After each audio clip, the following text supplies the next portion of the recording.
Hello friends! Magandang hapon, mga friends!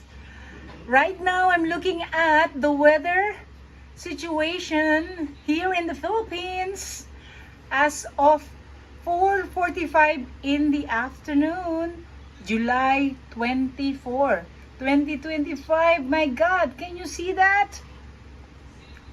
You got one here, typhoon. You got one here.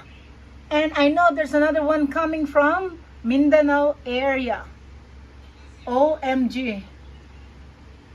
Alright, so I think folks, better to cancel your plans of traveling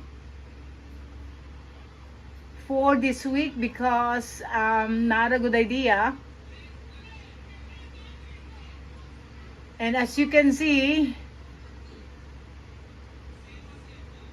it's not gonna be sunny day tomorrow. All right, so stay safe, my friends,